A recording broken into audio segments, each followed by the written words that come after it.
মানুষ জন্ম দেয় আন্দোলনের, আন্দোলন জন্ম দেয় নেতৃত্বের। ইতিহাস সাক্ষী রয়েছে, বৃহত্তর আন্দোলন থেকে উঠে এসেছেন অনেক নতুন মুখ, নতুন নেতা।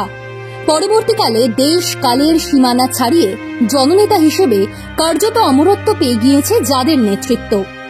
আবার অনেক আন্দোলনে অনেক সম্ভাবনা কালের গভীরে হারিয়েও গিয়েছে। কেউ সচেতনভাবে সরে দাঁড়িয়েছেন, কেউ বা হালে পানি পাননি।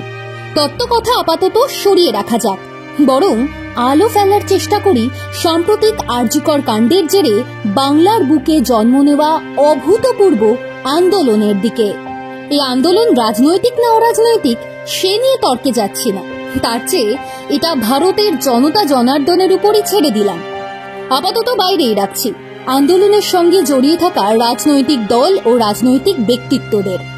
রাজনৈতিক জার্সির বাইরে আরজিকর কাণ্ডের বিচার চাওয়া আন্দোলনে দুটো গোষ্ঠীর নাম আলাদা করে না বললেই নয়। এক, মহিলা ব্রিগেড, দুই, চিকিৎসক কুল। লাইভ স্ট্রিমিং ইস্যুতে নবান্নে মুখ্যমন্ত্রী মমতা বন্দ্যোপাধ্যায়ের সঙ্গে জুনিয়র ডাক্তারদের বৈঠক ভেস্তে গেল।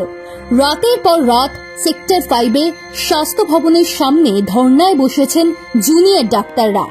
তাদের মধ্যে থেকে একটা মুখ বেশ উজ্জ্বলভাবে ভেসে উঠছে, বারবার শোনা যাচ্ছে যার নাম, তিনি ডক্টর কিঞ্জল নন্দা। প্রশ্ন হলো, কে এই কিঞ্জল নন্দা? এ যুগে বাংলা সিনেমার সঙ্গে বিশেষ করে ওটিটি প্ল্যাটফর্মে সিনেমা দেখার অভ্যেস যাদের আছে, কিঞ্জল তাদের কাছে পরিচিত মুখ। বিনয় বাদল দীনেশ ফিল্মে বিনয়ের ভূমিকায় নজর কেড়েছিলেন। এছাড়াও Byomkesh, Hiralal, the red files, Karna Subarner Guptodhon, নন্দিনীর মতো সিনেমায় তাকে দেখা গিয়েছে। কিন্তু সব ছাপিয়ে জুনিয়র ডাক্তারদের আন্দোলনের অন্যতম প্রধান মুখ হয়ে দেখা দিয়েছেন কিঞ্জল। ভবিষ্যতে তাকে রাজনীতির মঞ্চে দেখা যাবে কিনা জবাব দেবে সময়। তবে নেতৃত্বের ক্ষমতা যে কিঞ্জলের রয়েছে তা এক বাক্যে স্বীকার করে নিচ্ছেন সবাই। ডাক্তার হয়ে রাজনীতির সর্বোচ্চ পর্যায়ে যে থাকা যায় তা পশ্চিমবঙ্গে তো কিংবদন্তির পর্যায়ে। মুখ্যমন্ত্রী বিধানচন্দ্র রায়ের চেয়ে এ ব্যাপারে ভালো দৃষ্টান্ত আর হয় নাকি? কিঞ্জলের মতোই আরও এক নতুন সম্ভাবনা জন্ম নিয়েছে প্রতিবাদী এই আন্দোলনকে ঘিরে।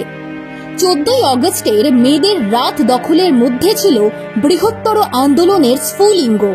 আরজিকরে চিকিৎসকের মৃত্যু, একটি মেয়ের করুণ কাহিনী নাড়িয়ে দিয়েছিল সমাজবিদ্যার ছাত্রী রিমঝিমের মন। সেই মনের তাগিদেই সোশ্যাল মিডিয়ায় মেয়েদের রাত দখল কর্মসূচির ডাক দিয়েছিলেন। বাকিটা ইতিহাস।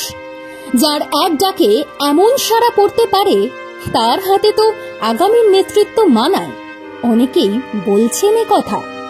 ভবিষ্যতে কি কিঞ্জল, রিমঝিমদের কি অন্য কোনো মঞ্চে দেখবো আমরা? জল্পনা কিন্তু শুরু হয়ে গিয়েছে।